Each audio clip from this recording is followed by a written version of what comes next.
Welcome to Moments with Marin. I'm Marin, and this is Becca. Hi. She's on our worship team. You may have seen her once in a while up there on stage. And so she's here to kind of teach us a lesson. But first, let's introduce you. Okay. Tell us a little bit about yourself, like where you're from, backstory, face story, and then how you heard about the open door. Okay. All the good stuff.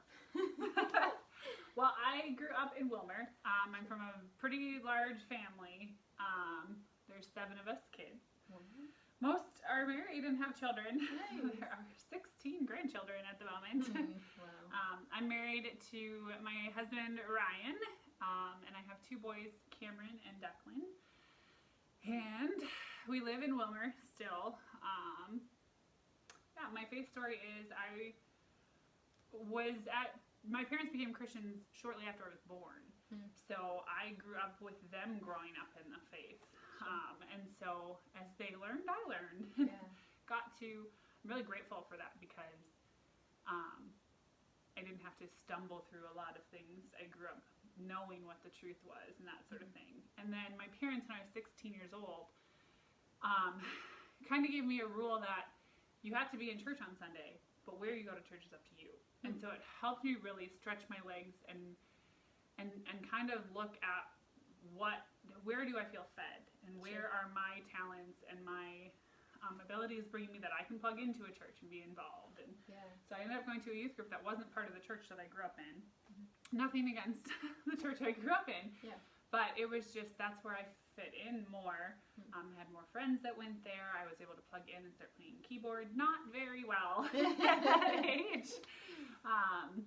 And then I went to a Bible college where then we went on a missions trip to the Philippines.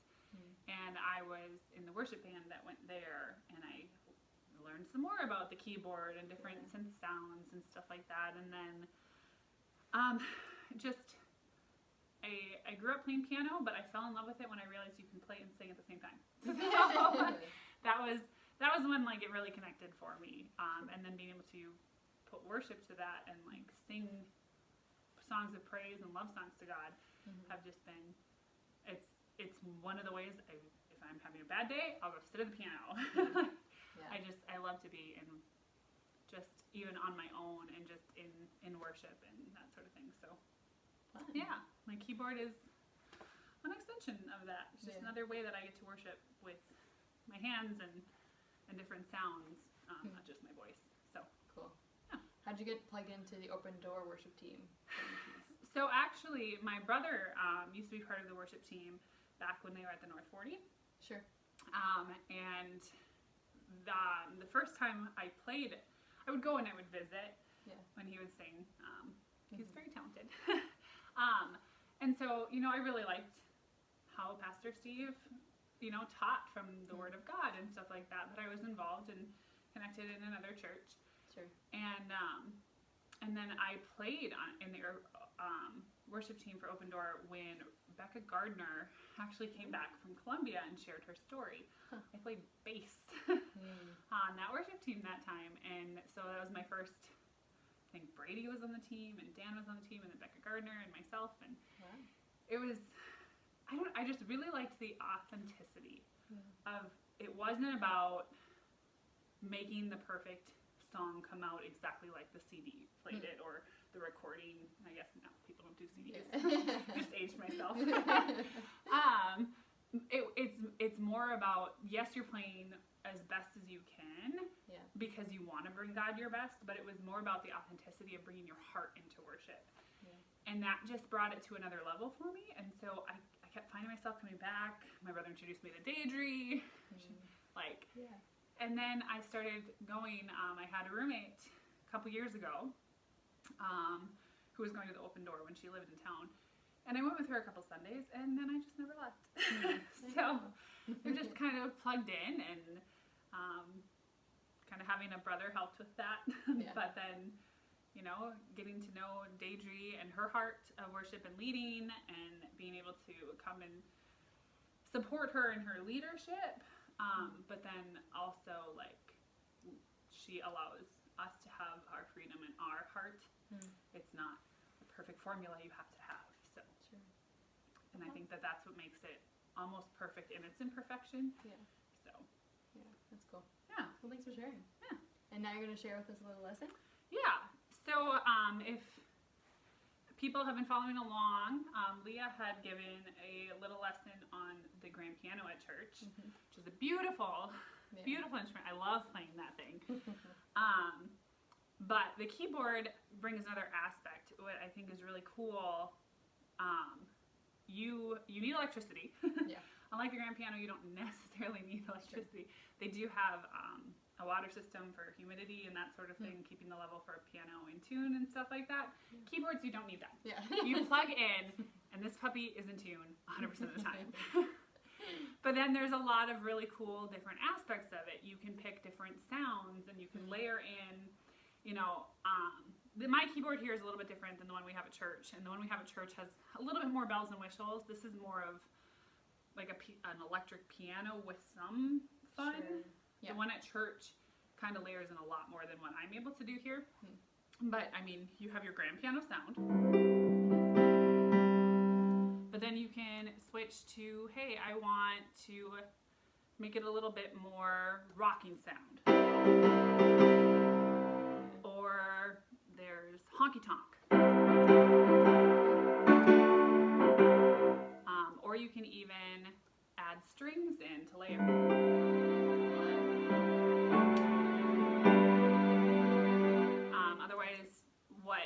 A lot of keyboards have the option of is a pad or adding synth in, and it's just that more airy atmospheric sound. Yeah. And so the keyboard at church has a little knob that you can even control how much of that atmospheric sound you add in. Sure. Mine doesn't. You pick it, you get it. That's what you get. But there's a lot of other, like I've got strings, and I've got, I mean, I can play. I don't know, I should have. Here's a guitar sound. So it's a nylon guitar sound. It has just a lot of really cool features that you can't get on a grand piano. Sure. But you can still have the grand piano sound. And so there's other options that you can even add, like rhythm sections and stuff like that, but we won't get too much into that because it just gets to be a lot sometimes. Right. But what's cool is you have at your fingertips a lot of different sounds. And so if you're doing recording at home or something, you can fill in a lot of different things with one instrument. Sure. So the downside is you need a sound system or a way to plug this puppy in, because if we were to unplug this, you would get no sound at all. Right. So, but when you plug it in, you don't have to tune. Sure. You are in tune, ready to go as soon as you're connected. So, sweet. That's one of the benefits of it. Yeah. It's a little bit also easier to carry around than a grand piano. Yeah, right. A little bit. So, you know. Yeah. And do you have any I know we were talking about chord progressions or different chords, so you want to show us? I'll bring the camera around closer so you can get a look. Okay. So the keys or the piano consist of letters assigned to each key, and you have A, B, C, D, E, F, G, and then it starts over again, A, B, C, D, E, F, G, and every time you do that, it jumps an octave. So if you find A, they're the same note, they're just an octave apart, and they're 8 notes apart. There are also sharps and flats, which are the black keys. But today we're going to focus on just the white keys for some basics. The most common and easiest chord to learn is the C. And what a chord typically, this is the ABCs, and I reserve the right to be not 100% right. the greatest on top of things like this, because I actually taught myself quite a bit of this. But if you find your C, you have your thumb is finger 1, your middle finger is 3, and your pinky is 5. So 1, 2, 3, 4, 5. And you want 1, 3, 5. And it gives you that third and that fifth. And then if you actually kind of move your fingers and still play those same notes, and then hit 8 with your pinky, that rounds out the chord. So there's the C chord. You can do the same thing down there, two octaves further down, and it gives you that full sound. That's the key of C. And you can do that moving up anywhere. If you pick the key of, or a D chord, you've got D, F sharp, and A, and then on top, we'll round it out. So, but we'll stay on the C. But so each time you just move up, when I first started learning chords, I would literally just move my hand up and just play 1, 3, 5, 1, 3, 5, 1, 3, 5. What's really cool about the keys, because it's a repeating pattern, you can switch it and take the 5 from down here, the 1 and the 3, and that's still the key, or that's still a C chord, but it's just sounds a little different than this. Yeah. It just introverts it down. Sure. That's probably not the word I was looking for, but you know. So I actually prefer to play like this. So my G chord's like this, my C chord's like this, my A chord. I like to play around. That's just, I'm more of a natural alto, so I like those warmer tones. But you can play up higher, you can still stay within that C chord and play and move your fingers around in those notes, and then that's where you get some really cool patterns and some different melodies within that key.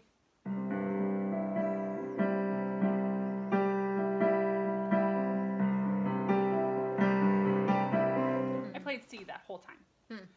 So you can get a lot of different sounds from it, and then obviously as you learn more different chords, you can add them in. So I'm going to go C, G, D.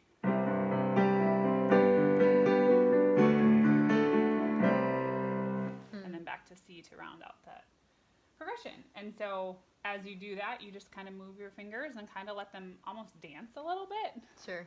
Or there's a phrase, tickling the ivories, because these on a real piano are made out of ivory. Yeah. Or older pianos. These are not ivory. So with that, then those are kind of your typical. Then there are different ones. There's, the C sus key. You, instead of 1, 3, 5, you do 1, 4, 5. And it almost has a little bit of a dissonant sound. Yeah. And then oftentimes in music, you'll hear that dissonant sound and then it will resolve. Sometimes it likes to stay dissonant and then move on. Okay. It's just kind of the flavor of the music that you want to do. So I went from C sus to C on that case. And it just has just a little bit of extra flair to it. Yeah. And then there's a lot more that we probably won't get into. There's C7, there's C minor, there's C major, there's a lot of different things. So for example, a C minor chord, instead of playing 1, 3, 5, where the 3 is the E, you would go to an E flat and grab that black key there. Okay. And so it's a little bit more almost eerie sound to the minor keys. And then the major. Sure. So you can hear that slight difference in it. So, I don't know. Awesome. So one thing that a lot of people don't see is when we get our music for worship team on a given Sunday, or we practice on Thursday nights, we get the words with the different chords, like C above it, or G above it, or whatever that chord is to play. Sure. But what's really cool is that the way that people play art can be very different. If I play, Amazing Grace, and I'm playing through it, it might sound completely different to the styling of the piano than say Callie does it, or when Leah plays, any one of our keyboard players. So they might use their fingers in a different way, but we're still playing the same chords, we're still getting the same song, and the congregation can still play along with it. So it's kind of cool that we can add our own comfort level and our own flavor to the different songs that we play. That is awesome. I love that. Well, thanks for showing us that. It was great having you on here. Yeah. And thank you for watching this Moments with Marin. And see you next time. Bye.